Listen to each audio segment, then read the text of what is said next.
massive. We had about 65,000 inhabitants. For reference, London at the same time had 18,000. So Ghent was a massive metropole, if you want. And one of the reasons for that was this harbour. They had a special right called staple rights, and what it meant is that all the grain that was produced in the north of France, in Picardy, um, had to come via these waters, right through these two rows of buildings. And what they can say, very well, if you want and have to pass by here, we will tax it, first of all, so we will make lots of money of it. But more importantly, we have the right to take 25% of your load of grain. So they took it off, and then everything was sold on the corn market, the Korenmarkt, which is the market right behind this row of buildings. So Ghent was a city that always had food, even when under siege. The city and the citizens always had food, and that is because of this harbor. En dus Gent in de middeleeuwen was een gigantische stad. Tweede grootste van Europa ten noorden van de Alpen, juist na Parijs. 65.000 inwoners. En al die mensen moesten eten. En dat eten was vooral brood en bier, dus graan. En dat graan kwam van Noord-Frankrijk en werd ingevoerd via deze haven. En Gent zei, heel goed, maar als jullie langs hier passeren, dan 1 moet je belastingen betalen. En 2 gaan wij 25% van elke boot pakken en aan verkopen op de korenmarkt. Dus Gent was een stad die altijd eten had. And we see 3 buildings that relate to that history of the grain commerce. What is now the Manhattan's Burgers, the grey building here, is the oldest facade of this harbour. It dates from the year 1201. And this is what we call a storehouse. This is where the grain, there were about 200 of these, and this is where the grain would be stored. Right next to that, we have the tiny red building with the blue windows. This was the toll house, so where the taxes had to be paid. Right now, this is the smallest cafe of Ghent, place for 8 people inside. And then right next to that, we have the guild house, one of the many guild houses in this harbour. This one is the guild house of the corn measurers. So they were the city officials that determined the amount of grain that was taken off the boat and sold on the corn market behind. En dus we hebben hier een triumviraat van gebouwen die te maken hebben met de graanhandel van tussen de 11e en de 14e eeuw. En dus links hebben we een stapelhuis, wat de Manhattan's Burgers is. Stapelhuis in Nederlands werd ook wel eens een spijker genoemd. En dus er waren ongeveer 200 van die huizen waar al het graan lag opgeslagen. Dan direct daarnaast het rode gebouwtje met het blauwe deurtje. Dat was het tolhuis, waar de peage, waar de taxen betaald werden. Dat is nu het kleinste café van Gent. Plaats voor 8 mensen binnen. En dan direct daarnaast hebben we het korenmetershuis. Dat was het gildehuis van de korenmeters. En zij bepaalden hoeveel geld, hoeveel graan er verhandeld werd op de markt. Hoeveel van de boot genomen werd. Now you would think that all of these buildings are historic and medieval, but the eye might deceive you. Ghent became an industrialized city. It became actually a very ugly and sad city for a while from the 19th century. And then the World Expo came here in 1930, and our mayor, Emil Brown, said, we will renovate the centre and restore it to its former glory. And a couple of examples are buildings here is the St. Michael's Bridge, dates from 1910, so quite recent. And then this is the Old Post building, also same period, so 1910, 1930. And with a little bit of imagination, you might see the Parliament of London in that, Westminster Palace. And with a little bit of imagination, in the tower you see a little Ben, like a little variant of the Big Ben, this tower there. That is done intentionally to signify the commercial relationship that has been happening between Ghent and England throughout the ages. Because Ghent, Flanders, became very rich and famous with the Flemish cloth, textile, in the Middle Ages. And England was the producer of high quality wool. So our city and England always worked together for centuries on end to produce this Flemish cloth. En dus niet alle gebouwen zijn hier oud, een paar zijn renovaties uit de voorbije eeuw, 1910. De Sint-Michielsbrug en ook het oude postgebouw zijn allemaal renovaties, dus vrij recente gebouwen. Ze zien er nog middeleeuws uit, maar het schijnt betricht. Het ziet er hier ook uit, gelijk het oude parlement, gelijk het parlement van Londen. En de toren is ook een beetje in het oog van Big Ben gebouwd. Dat is om de handelsrelatie tussen de twee, tussen Vlaanderen en Engeland, doorheen de eeuwen te gaan symboliseren. And then now we have arrived at the 3 towers of Ghent. Really nice view. In the back we see the St. Bavo's Cathedral. There you can go and view a very famous painting. It's called The Mystic Lamp by the brothers Van Eyck, the most famous painters that we have. Dates from around the 16th century. It's also called the Ghent altarpiece. If you've heard of that, definitely go and watch it in the crypts of the cathedral. There's a nice tour. Um, in the middle, we have the belfry. This is not a church, but this was a military building. This was the guard tower of Ghent. And on the top, we see a gilded dragon, and that was the symbol of the independence of Ghent. So no chickens here or roosters on the top of our buildings. We have the dragon as our symbolism. And then in the front, we have the St. Nicholas Church. And this is the oldest one of the three, dating from the 13th century. En dus de drie torens van Gent. Ik ga er eens doorgaan. Van achter de Sint-Paafskathedraal, waarbij je een bekend schilderij kan zien. Het Lam Gods van de Gebroeders van Eyck. Dat is een beetje, als jullie als in Nederland Rembrandt hebben, dan hebben wij de Gebroeders van Eyck. Dat is een beetje vergelijkbaar. In het midden hebben we dan Belfort. Dat is geen kerk, maar een militair gebouw. En ook het symbool van onze onafhankelijkheid. Dat was onze wachttoren en de draak daar van boven. Dat is ook een symbool van onze onafhankelijkheid. En dan van voor hebben we de Sint-Niklaaskerk. De oudste van de drie uit de 13e eeuw.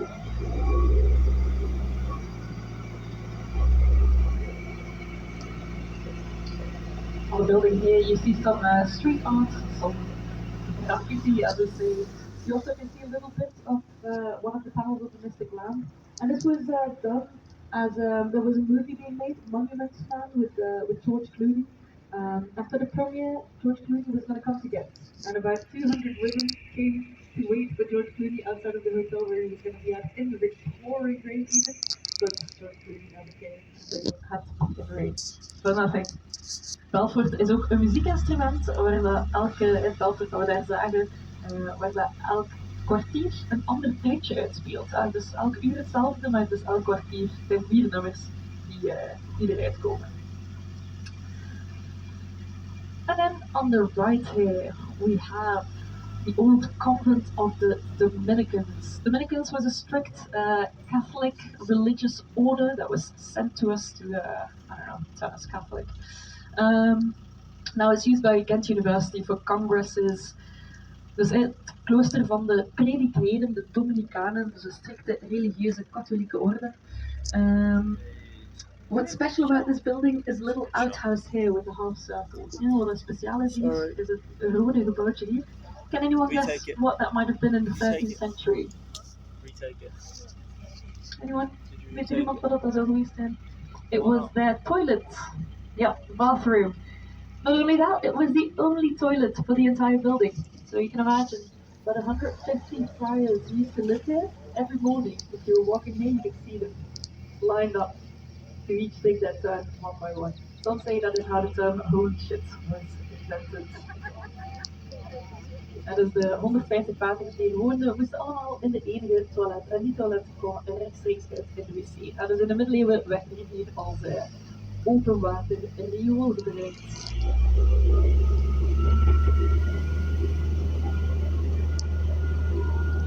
Holy shit was invented there. That's so funny.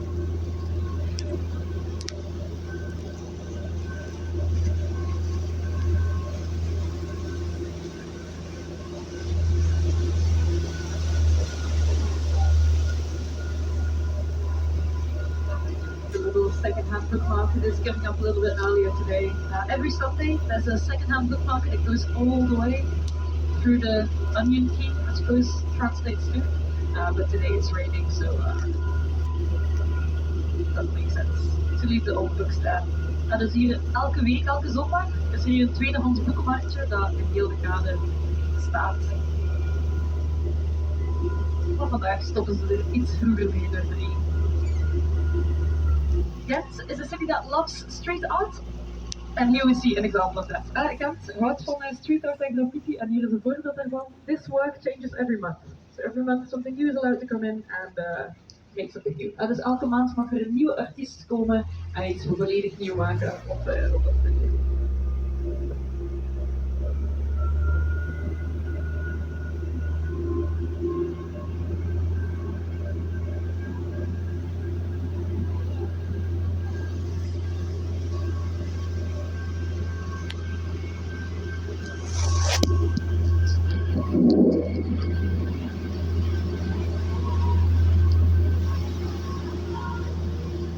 front of us, we see a replica of a boat that the rich would have used in the 17th century to travel between cities. In this case, between Ghent and Bruges, over the water.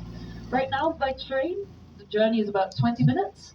This boat would have taken 8 hours. It was drawn by horses. Fortunately, they didn't have to go all the way. They stopped in a city, Altich in the middle, and a new set of horses was used. But the point of it wasn't to travel fast, it was to travel fancy. Yeah? So the best chefs of Europe would come here, and it would be wine and dine and network. Apparently, Napoleon, Louis XV, the Russian Tsar, they are said to all have been on the original barge. En dus de boot is een replica van een boot die de rijken gebruikten in de 17e eeuw om tussen Gent en Brugge te gaan reizen. Nu, met de trein is dat 20 minuutjes, heel dicht. Met die boot 8 uur. Dus heel lang. Werd er paarden getrokken. Die gelukkig niet de hele weg moesten gaan. Die werden geruild ergens halverwege. En het punt was dus niet om heel snel te reizen. Het was echt zo fancy wine and dine met de rijken en de notabele elite van de dag. The whole video photo. Does anybody know where the name Gent derives from? What it means? It comes from an old Celtic word. Means the word is ganda, so in French Gand and then in Dutch Gent. Ganda means confluence of two rivers. So right now we're on the River Liss, and the other river in Ghent is the Scheldt River. And on the other side of the city, they come together naturally, and that's where the first abbey was founded in the 6th century, the Cambinium Abbey, right now St. Babs. Why do I tell you this? It's because in Ghent it's often symbolized by a man and a woman. So with first it's not Adam and Eve, first it's the Liss and the Scheldt. And there's a nice example of that here. We have Miss Liss jumping in the water in the river, and it's very romantic because when I make the turn, Mr. Scheldt does the same thing. En dus Gent, Ganda, komt van het oud-Keltische woord Ganda. En dat betekent samenvloeiing van twee rivieren. Enerzijds de leien waar we op zitten, anderzijds de Schelde, de andere rivier van Gent. En die worden altijd gesymboliseerd door een man en een vrouw. En hier zien we mevrouwtje Schelde springt in het water, in de leien. En meneertje Schelde doet aan de overkant hetzelfde. Ja.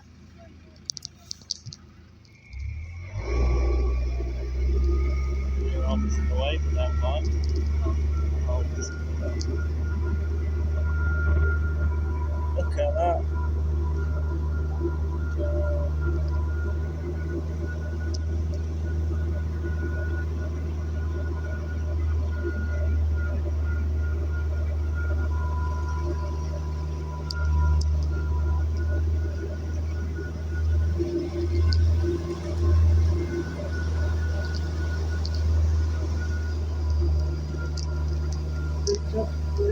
The river Liss, and we are now going on a hand-dug canal in the 11th century. And this connected the rivers on this side of the city as well.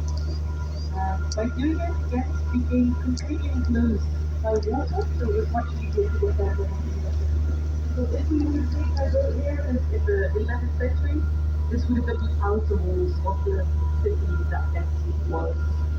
Dus hier zitten we op een kanaal gegraven in de 11e eeuw om van Gent een eiland te maken. Dus dit was de buitenkant van middeleeuws Gent in de 11e eeuw.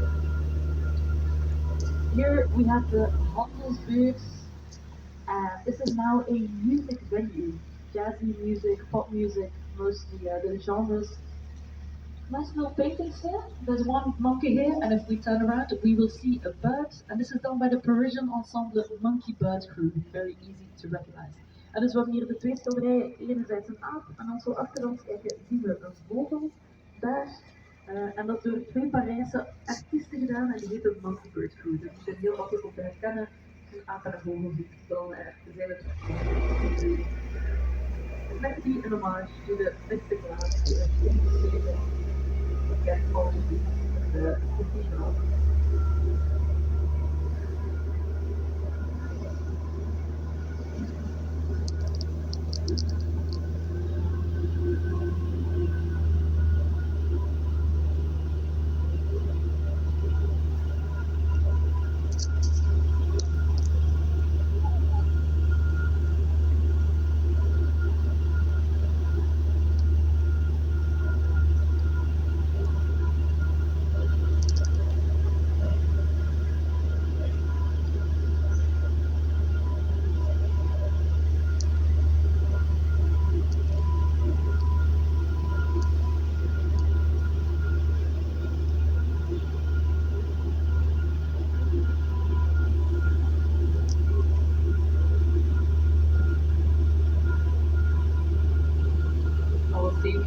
trip to Paris because the bridge that you see in front of us is designed by Gustave Eiffel of the Eiffel Tower in Paris. En de brug hier is ontworpen door Gustave Eiffel van de Eiffeltoren.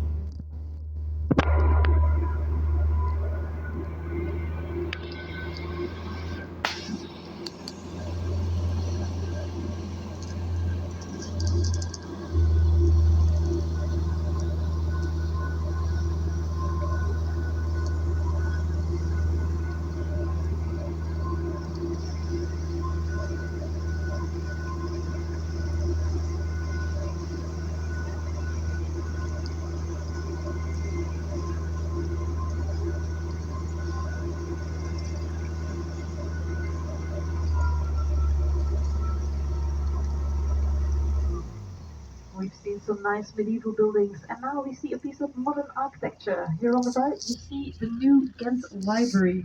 It's called the Krook. Krook in Dutch means crinkle, and it's because we now are entering the River Scheldt. And this is the crinkle that goes to Bologna, the Waalse Krook in Dutch. It's been in use for about 7 years, and it's meant to resemble a pile of books. En dus hier rechts zien we de Krook, dat is de nieuwe bibliotheek, de stadsbibliotheek van Gent. Het is ongeveer een 7-tal jaar in gebruik. En hier de bocht in de Schelde heet een kronkel, zeg maar in het Nederlands.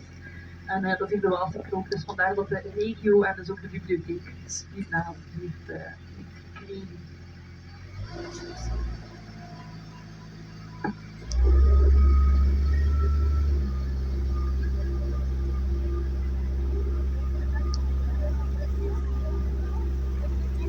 We're going to go underneath some tunnels, and the reason for that is the Industrial Revolution.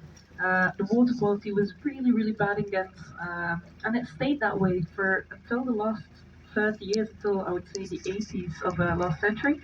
And so the water smelled really bad. It was pitch black and it reeked.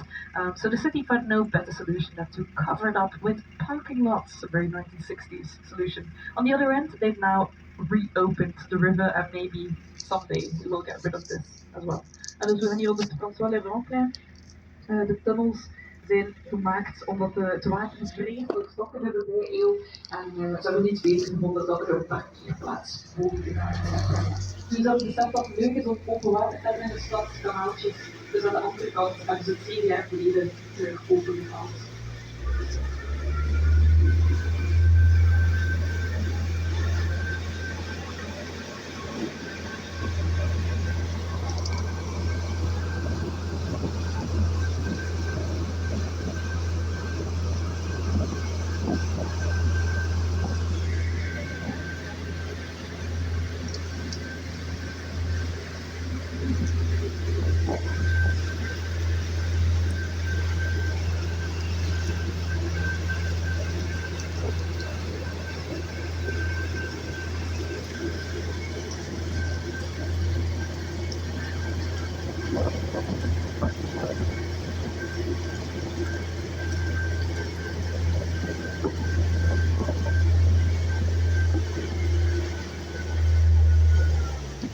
We have arrived at our first castle of today. This is the Gerard the Devilstone. Something is that his real name was Gerard de Ville, as a Gerard's villain, but apparently that was bad enough for the people of Ghent, so they still nicknamed him the Devil on top of that. We don't really know why, there's many stories. He might have kicked his wife to death, he might have tossed his son in a bag, closed bag into the water, used to say what he did. But the building has many functions over its lifetime. It's been a firefighting station, it's been an asylum, an orphanage, archives, and many more things. And now it's sold off to private investors to turn into luxury apartments soonish. And then on the other side, this was the seminar of Gent, so where you became a priest, and now it's the fancy business school where you become a manager. En we zien een Gerard de Dresselsteen, genoemd naar de eerste eigen, we gaan bewaken. En dan aan de overkant hier op het seminarie, waar vroeger het seminarie waar de priesters geschoold werden. En nu is het de duurste business school van België, de Lyric. I'm going to pause here because we have an interesting figure, not people on the bridge, but behind that, the green man is called Lieven Bowens. And Liebenbouwens visited a city that is a hometown to some people here in the start of the Industrial Revolution, and that is Manchester. He went there, and in Manchester they had just invented the spinning mule Jenny, the first textile machine. And Liebe said, I want a piece of that, and he stole it and he smuggled it to Belgium. Smuggled it in 32 times, between pots of sugars, little bits and bobs here, because if the English would find out his plan, they would kill him. Um, he ended up getting enough pieces into Ghent, and it took about a year for them to assemble this textile machine. But because of that, Ghent became the first city on the continent to also have the information to start the Industrial Revolution. That's why we are often called the Manchester of the continent. The English obviously found out his plan. They were livid, tested him. So they sentenced him to death, but he was here, so they never caught him, never finished the sentence. There was another man at the start of the Industrial Revolution that the English also detested. I don't know if you can guess who the English really hated in about a couple of hundred years ago, start of the 1800s. It was Napoleon. And they were actually born in the same year. And so an enemy of my enemies is my friend. And so Lieven and Napoleon became friends. And Napoleon said, well, friend Lieven, you can become mayor of Ghent. So Lieven became the first mayor. It is a contested figure because, yes, he did bring a lot of riches to us, but he was also one of the worst factory owners in terms of the people, the normal people that had to work for him, were quite, yeah, they were treated terribly. Dat is bovenal zien we Liebenbouwers industrieel speelt. Lieven is naar Manchester, Engeland gereisd en heeft daar de mule Jenny, de spinning mule, gestolen. Heeft die heel veel keren gesmokkeld naar Gent en zo zijn wij eigenlijk als eerste stad op het continent aan de industriële revolutie kunnen beginnen. En zo is Gent heel rijk geworden. Het is natuurlijk al een gecontesteerde figuur, want ja, in de fabrieken voor de lieve werken was minder dan aangenaam. Heel veel mensen gestorven door de slechte werkomstandigheden. Hij is vriend geworden met Napoleon en zo de burgemeester van Gent zo geworden in de Eerste Wereldoorlog.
Reflection of the library, you can see the St. Barbara's Cathedral.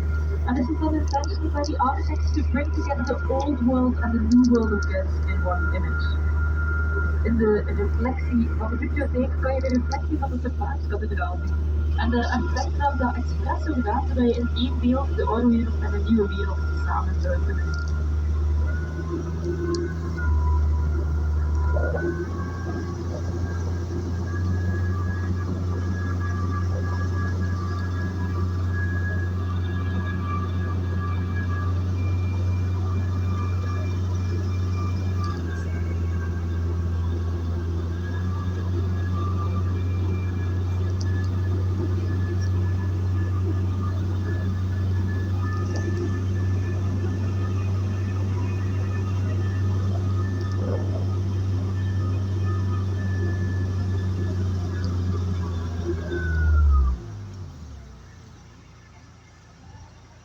On the left here we see a black and white bird, and this is done by Roa, R-O-A.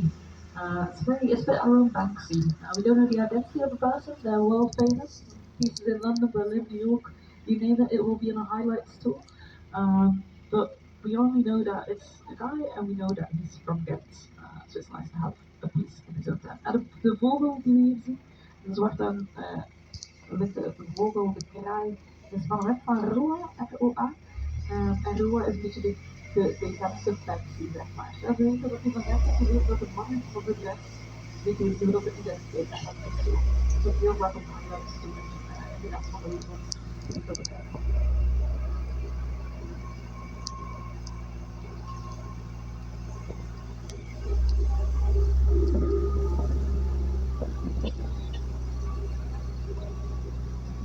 Er staat hier een klein appartementje te koop. 850.000 euro. Ja. Dure buurt. A little apartment for sale here. 850,000 euros. City back. Yeah, it's one of the smaller ones. The cheaper ones, I guess, neighborhood. Which is funny because that is a student neighborhood. All this yeah, side. So it's funny to have that contrast. Dus hier is de studentenbuurt van Gent, niet enkel deze gebouwen, maar dat is de Universiteit van Gent. De gebouwen zitten voornamelijk aan die kant, dus de studenten leven ook wel doorheen de stad, maar voornamelijk dicht bij de universiteitsgebouwen. Gent is really fortunate to have a university. It dates from the time when we were still a united Netherlands, part of which is now the Netherlands. Was used to be the Northern Netherlands and the Southern Netherlands. We were the Southern Netherlands, and we had one king, King Willem I, and he wanted to give the university to Bruges, but the Gentians were proud people and they convinced the king to give the university to us. And to this day, it makes for a very nice atmosphere. We often say Bruges is a lovely city, Gent is a lively city. Lots of young people come here, get educated, and like the vibe and stick around. So it makes for good living. En dus Gent heeft een universiteit gekregen van koning Willem I van de Verenigde Nederlanden. Toen we nog gezellig samen in één land waren. Koning Willem wil eigenlijk de universiteit aan Brugge geven, die andere mooie middeleeuwse stad. Maar de Gentenaren hebben hem toch kunnen overtuigen om ze niet te plaatsen. En zo hebben wij nu, ik mag zeggen, een leukere, levendigere stad. Veel jonge mensen komen naar Gent om te studeren en blijven dan hangen, blijven hier wonen. Dus jonge bevolking en veel gedoe. Dan worden de emoties.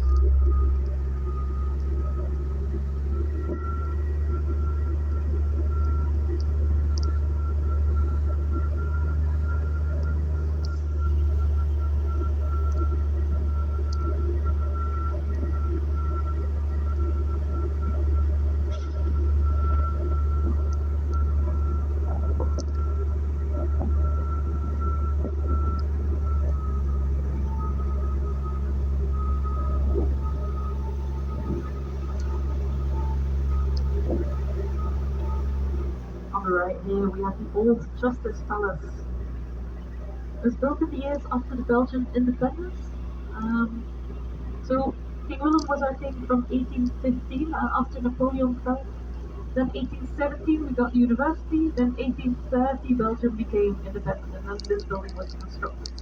Now the Gentians were quite happy with the United Netherlands. The Gentians were a fan of King Willem because he gave us the university, he gave us the canal Gent, which to this day is the harbor, the big harbor of Gent. So massive contribution King Willem did. So they said, well, he gives us a lot, so we want to stay with him. So when the Brussels revolutionaries came north, Gent didn't have an army to fight them off.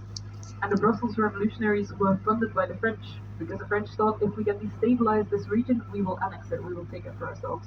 But the Gent people fought against the army, they were just civilians, so 6 civilians died, and that was the end of that, and that is how we became part of Belgium. But for the years after, the Gentians were still called Orangisten, Orangists, which means having sympathies for United Netherlands over the separated Belgium. En dus hier hebben we het oude Justitiepaleis, dat is gebouwd in de jaren 1830, na de onafhankelijkheid van België. En dus zoals ik al zei, Gent was eigenlijk een stad van orangisten. Orangisten wil zeggen mensen die liever bij de Verenigde Nederlanden bleven in plaats van af te scheiden naar een onafhankelijk België. Waarom? Omdat koning Willem ons veel gaf. Hij heeft ons de universiteit gegeven, hij heeft ons kanaal Gent-Terneuzen gegeven. Dus voor de mensen van Gent was het wel goed zo eigenlijk. Het was vooral in het zuiden, in Brussel, dat er onrust was. Uiteindelijk hebben ze deze regio ook overwonnen. De Gentenaars hadden wel tegen de onafhankelijkheid gevochten. En in de jaren daarna is het ook veel, ja, de tijden waren beter onder Willem voor de Gentenaars dan onder België. De geschiedenis is zo gelopen.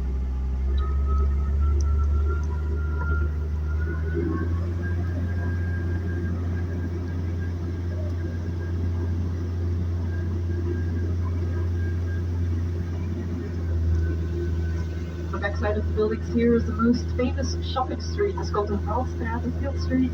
What many people, even Gentians, will not know is that there's a piece of history there. There's a city hotel with a town. It's called the Valstraat and there it has to do something with the history of the Treaty of Ghent. Now, what is the Treaty of Ghent? The Americans fought the Independence War, and they won it, so they were an independent nation. The English didn't recognize it as much as a nation. And that happened with the Treaty of Ghent. So the English delegates came to our city, the American delegates came to our city, and then the treaty was signed. And the American delegates stayed in the palace, in the hotel, Stevenhuizen. Before you were... So the Belgians had to find an alternative beer. By boiling the water to produce beer, the water was sanitized and free from diseases. So the beer brewers became very rich, and with all that money, they built the biggest church of Ghent. And that is this one, St. Michael's Church. En dus de Gentenaars hadden geen drinkbaar water, want in de rivier kon je niet drinken. Dat was een probleem, want natuurlijk iedereen moet kunnen drinken. Dus hebben de Belgen een alternatief gevonden, bier. Door bier te koken, om het bier te maken, door water te koken, zeg maar liever, werd het water gesaneerd. En dat was dus veilig om te drinken, gingen er niet van dood. Dus zijn de bierbrouwers heel rijk geworden en met dat geld hebben ze de grootste kerk van Gent gebouwd in oppervlakte, dat is de Sint-Michielskerk. Sint-Michiel is de patroonheilige van de bierbrouwers. St. Michael is the patron saint of the beer brewers. If you ever go to Spain on holiday, you might drink a beer. It's called San Miguel, and that's essentially the same guy. San Miguel, St. Michael, St. Michiel. That's it. The patron saint of the beer brewers. That's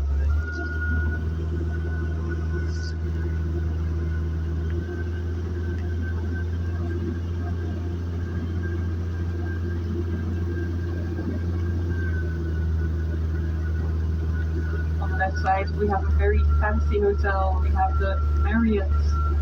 But what people who pay a lot of money to stay in those rooms might not know is the history that took place there. But we do, because we can read medieval symbolicism. The two swans swimming away from each other. Can you guess what it might mean? So I'll do the signs, I don't know if you can see it through the umbrella, but when two swans swim to each other, their necks form a heart shape. So when they swim away, it's the opposite of love. So to an illiterate medieval person, they would have seen that this is a brothel. En dus hier, de Marriott is nu een heel duur hotel, maar vroeger had het een andere functie en dat kunnen we aflezen aan de twee zwaantjes die wegzwemmen van elkaar. Twee zwaantjes die naar elkaar zwemmen, hun halzen vormen een hartje, dus liefde. Dus het omgekeerde daarvan. Zo, iemand die niet kon lezen, kon naar dat gebouw kijken en exact weten dat dat een bordeel was. En dus Amsterdam heeft de walletjes en Gent heeft het huis met de zwaantjes.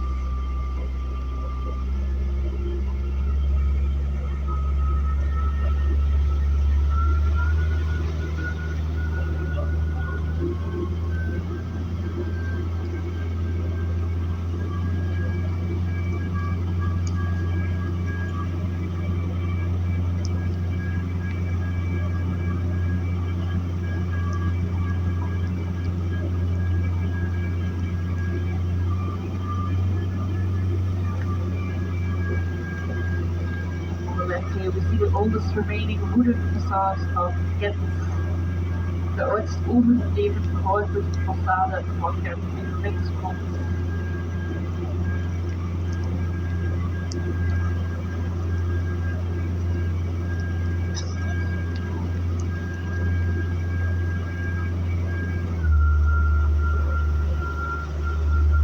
En dan rechts komen we bij de moment supreme van onze tour.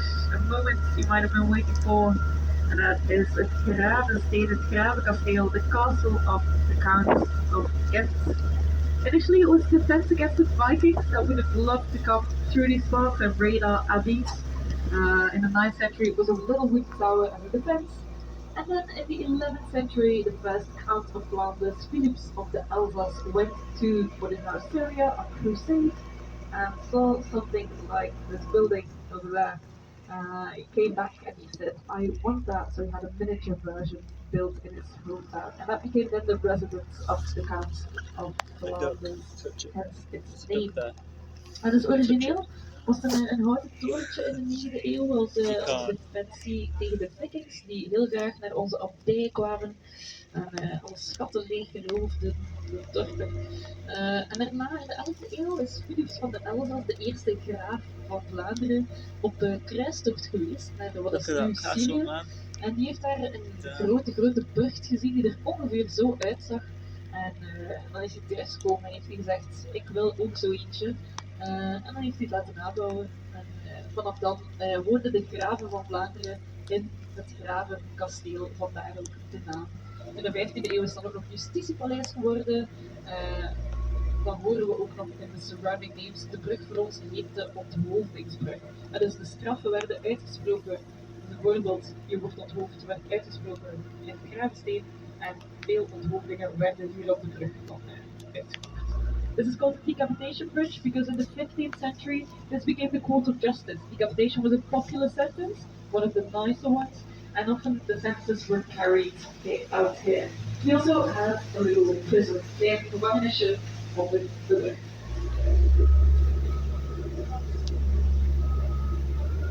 The reason not a lot of wooden facades remain is fire, the Great Fire of London. So Gent didn't go down, but London did.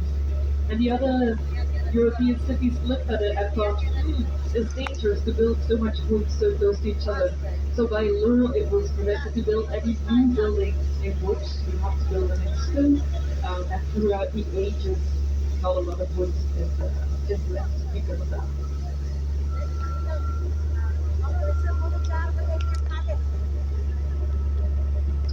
If you were hungry in the Middle Ages, you would have come here. Well, if you were hungry and rich, that is, seems to be always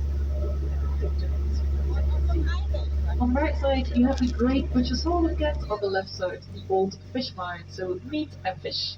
Als je honger had en rijk was in de middeleeuwen, dan kon je hier uw vlees halen in het groot vleeshuis en daar uw vis kopen in de oude vismeer. Again, it's also quite popular to be on the water, that is if the weather is holding up in the summer. And then you can order some pizza and you can pick it up.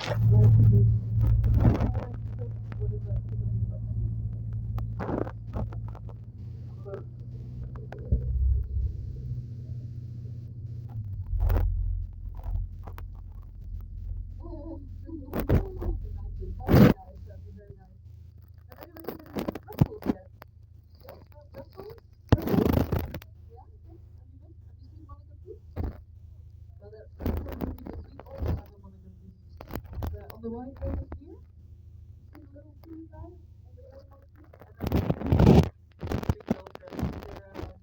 they're not twerking. But so yeah, we often say Brussels has the most famous mannequin piece and Gent has the happiest mannequin piece because our mannequin piece has 2 girlfriends. It's better life. Dat is onze mannequin piece. Nestorge is zijn naam en zijn vriendinnetjes heten Lena en Luna.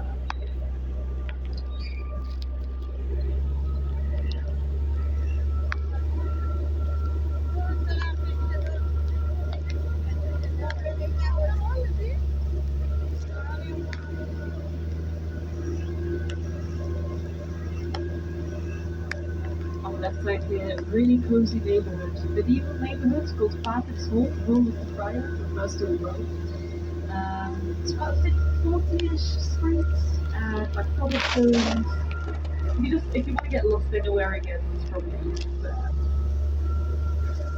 lots of restaurant options as well. This street is called Old Bridge, and you just have all these different cuisines next to each other, so you can just have a walk around and see what cuisine er is goed voor.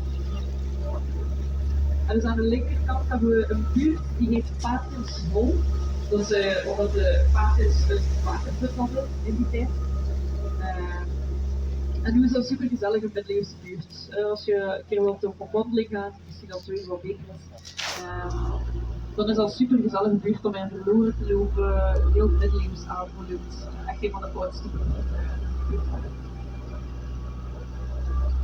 If I would continue this journey further north, we would end up in the more industrial era of Ghent. But fortunately, I don't have to go that far because I can show you what I want to show you right here.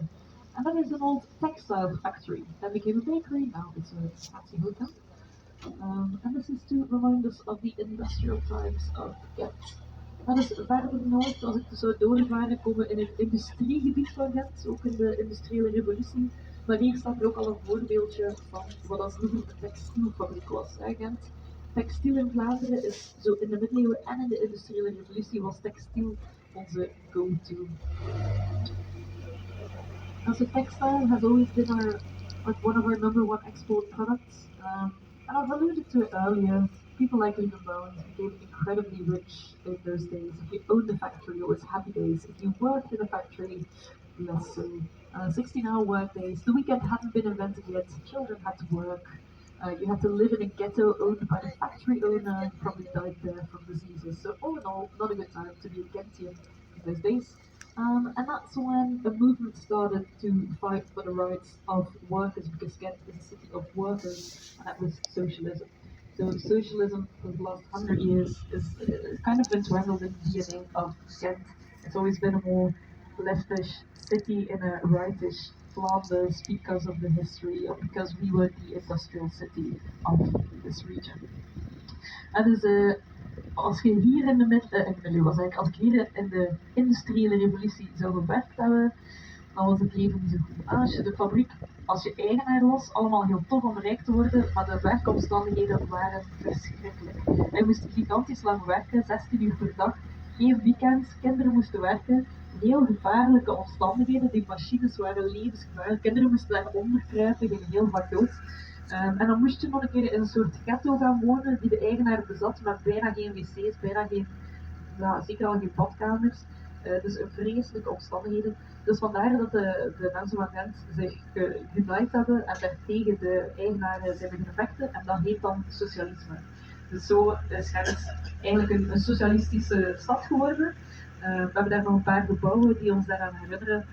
En tot vandaag is in het DNA van Gent zit er ook wel een meer linkse, meer socialistische vibe in deze stad, meer progressief dan misschien in de rest van Vlaanderen. And then I will show you one more thing, and this is the weird red pipe-looking thing. Hier links de rode pijp, dat is het groot kanon van Gent. It's a great cannon, the grand cannon of Gent. It's called in Dutch the Dilligriet, in English the Raging Meg. What's the story about her? It was meant to be very prestigious. It was one of the biggest ones built at the time, cannons, but they miscalculated and it never worked.